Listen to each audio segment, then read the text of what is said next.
Hello viewers, আসসালামু আলাইকুম। Welcome back to my channel Mukta's kitchen. Mukta's কিচেনের আরও একটা নতুন রেসিপি দেখার জন্য সবাইকে স্বাগতম জানাচ্ছি। আজকে আমি আপনাদের সাথে খুবই মজার একটি পিঠার রেসিপি শেয়ার করব।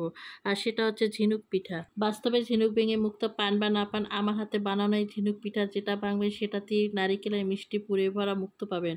মাশাআল্লাহ, দেখতে যতটা সুন্দর, খেতে আলহামদুলিল্লাহ অনেক বেশি মজার। নরম তুলতুলে, দেখতে অনেক নান্দনিক। এই ঝিনুক পিঠাটা প্রথম দেখাতেই যে কারো নজর কেড়ে নেবে। আপনারও যদি নজর কেড়ে থাকে তাহলে দেরি না করে আপনিও এই পিঠাটা বানিয়ে নিতে পারেন। তো বন্ধুরা, আশা করছি আমার আজকের এই ঝিনুক পিঠাটাও আপনাদের কাছে ভালো লাগবে। যদি রেসিপি ভালো লেগে থাকে তাহলে অবশ্যই একটি লাইক দিয়ে সম্পূর্ণ ভিডিওটি দেখে নেবেন। তাহলে চলুন কিভাবে এই মজার ঝিনুক পিঠাটা বানাতে হয় সেটা আমরা দেখে নিই। এবার এই ঝিনুক পিঠার জন্য মুক্তো বানাবো, সেই জন্য একটা পাতিলে আমি নিয়ে নিচ্ছি হাফ কাপ নারিকেল। এবার দিয়ে দিচ্ছি এখানে আমি 1/3 কাপ চিনি। তবে চিনিটা আপনারা যার যার মিষ্টির পরিমাণ বুঝে দিয়ে নেবেন। এবার এখানে দিয়ে দিচ্ছি আমি সামান্য এলাচের গুঁড়া। তবে এখানে আপনারা আস্ত এলাচটা ব্যবহার করতে পারবেন, তা থেকেও কিন্তু খুব সুন্দর একটা ফ্লেভার আসবে।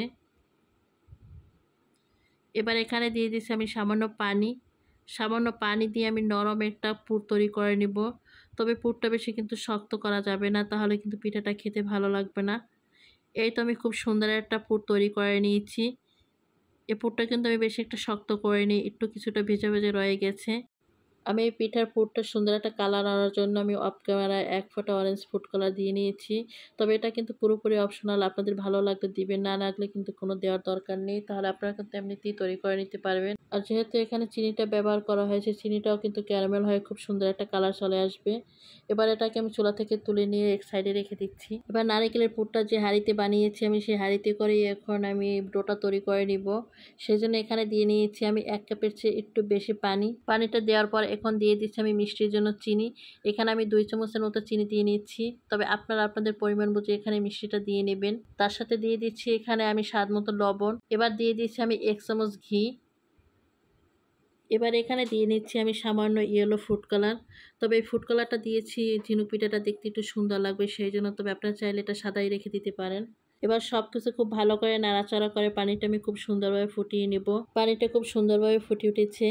এবার এখানে দিয়ে দিচ্ছি আমি 1.5 কাপ শুকনো চালের গুঁড়া। এখানে আপনারা যে কোনো চালের গুঁড়োটা ব্যবহার করতে পারবেন, আবার চাইলে এখানে আটা বা ময়দাটাও দিয়েও কিন্তু এই পিঠাটা তৈরি করে নিতে পারবেন।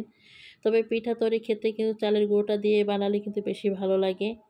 আমি চালের গুঁড়োটা দিয়ে সবকিছুর সাথে খুব সুন্দরভাবে নেড়েচেড়ে একটা ডো তৈরি করে নিয়েছি। এবার এখান থেকে সামান্য একটু ডো তুলে আমি আপনাদেরকে দেখিয়ে দিচ্ছি যে এই ডোটা কতটা সুন্দরভাবে তৈরি হয়ে গেছে। এবার এদিকে নারকেলের পুরটাও কিন্তু খুব সুন্দরভাবে ঠান্ডা হয়ে গেছে। এবার এই পুরটা দিয়ে আমি ছোট ছোট বল তৈরি করে নিব, যাতে সবগুলো ঝিনুকের মুক্ত এক হয়। সবগুলো বল দিয়ে আমি মুক্তোর মতো বানিয়ে নিয়েছি। এবার এটাকে আমি এক সাইডে রেখে দিচ্ছি। এদিকে চালের ডোটাও কিন্তু খুব সুন্দরভাবে ঠান্ডা হয়ে গেছে। এবার এভাবে মতে আমি সুন্দর একটা নরম সফট ডো তৈরি করে নিব। আমি খুব সুন্দর একটা নরম সফট ডো তৈরি করে নিয়েছি। এবার এই ডোটাকে আমি 3টা লেচি কেটে নিব। তবে লেচি 3টা কিন্তু বড় বড় করে কেটে নিতে হবে। পিঠার জন্য রুটিটা একটু মোটা বেলতে হবে, সেই জন্য লেচিটাও কিন্তু একটু বড় নিতে হবে। এবার 2টা লেচি আমি এক সাইডে রেখে দিচ্ছি, আর বাকি লেচিটা দিয়ে আমি বড় একটু মোটা করে রুটি বেলে নিচ্ছি। তবে বেশি পাতলা নয়, একটু মোটা করে কিন্তু এই রুটিটা বেলে নিতে হবে। আমি বড় মোটা সাইজের একটা রুটি বেলে নিয়েছি। এবার এই রুটিটার থিকনেসটা আমি আপনাদেরকে দেখিয়ে দিচ্ছি। এই রুটিটা থেকে মন করে বেলে নিতে হবে। এবারে বড় রুটিটা থেকে আমি ছোট ছোট ডিজাইন করে কেটে নিব। এখানে আমি ছোট একটা কেকের মোল্ড নিয়েছি। তবে আমি এই ছোট কেকের মোল্ডটা দিয়ে এগুলো কেটে নিয়েছি। তবে আপনাদের কাছে যদি কুকি কাটার থাকে বা যে কোনো ধারালো স্টিলের গ্লাস থাকে, তা দিয়ে কিন্তু এই পিঠাগুলো কেটে নিতে পারবেন। এই তো আমি একটা রুটি দিয়ে অনেকগুলো আমি কেটে নিয়েছি। এবার চারপাশ থেকে আমি বাড়তি ডোটা সরিয়ে নিচ্ছি। আর এগুলো দিয়ে আমি পরে কিন্তু এভাবে রুটি বেলে তারপর পিঠাগুলো বানিয়ে নেব। এবার এই পিঠা দিয়ে আমি মুক্তো শেপ দিয়ে নেব। এবার এখান থেকে আমি একটা পিঠার লিচি নিয়ে নিচ্ছি।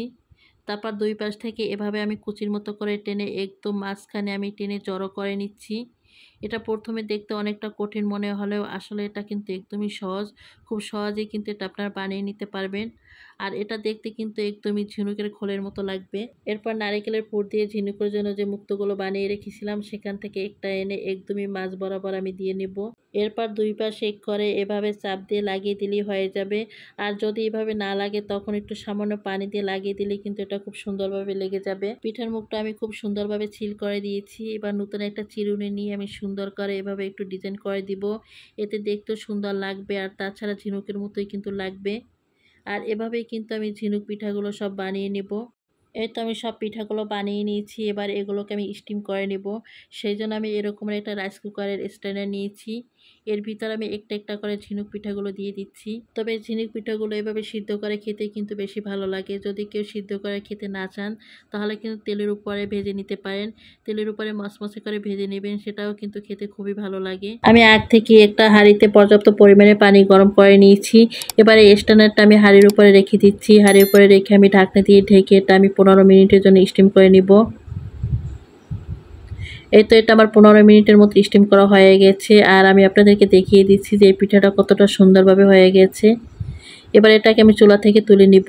এই তো খুবই সুন্দর আর সহজভাবে তৈরি হয়ে গেল নরম তুলতুলে ঝিনুক পিঠা। তো আপনারা দেখতেই পাচ্ছেন ঝিনুকটা খোলার সাথে সাথে নারিকেলের পুরে ভরা মুক্ত দেখা যাচ্ছে। তবে এটা বাস্তব মুক্ত না হলেও দেখতে যেমন লোভনীয় সুন্দর হয়েছে আর মাশাআল্লাহ খেতে স্বাদে ঘ্রাণে অতুলনীয় হয়েছে। এই ঝিনুক পিঠাটা বানিয়ে আপনারা গায়ে হলুদের ডালা সাজাতে পারেন। তাছাড়া অতিথি আপ্যায়নে বা নিজেদের প্রিয় মানুষের জন্য কিন্তু এটা বানিয়ে নিতে পারেন। তো বন্ধুরা, আমার আজকের এই ঝিনুক পিঠাটা আপনাদের কাছে কেমন লেগেছে সেটা অবশ্যই আমাকে কমেন্ট করে জানাবেন। আর আমার এই পিঠাটার কোনো অংশ যদি আপনাদের কাছে এতটুকু ভালো লেগে থাকে তাহলে অবশ্যই লাইক শেয়ার করে দিবেন। তো বন্ধুরা, আজকে এ পর্যন্তই। সবাই ভালো থাকবেন, সুস্থ থাকবেন, সবাই সবার জন্য দোয়া করবেন। আল্লাহ হাফেজ।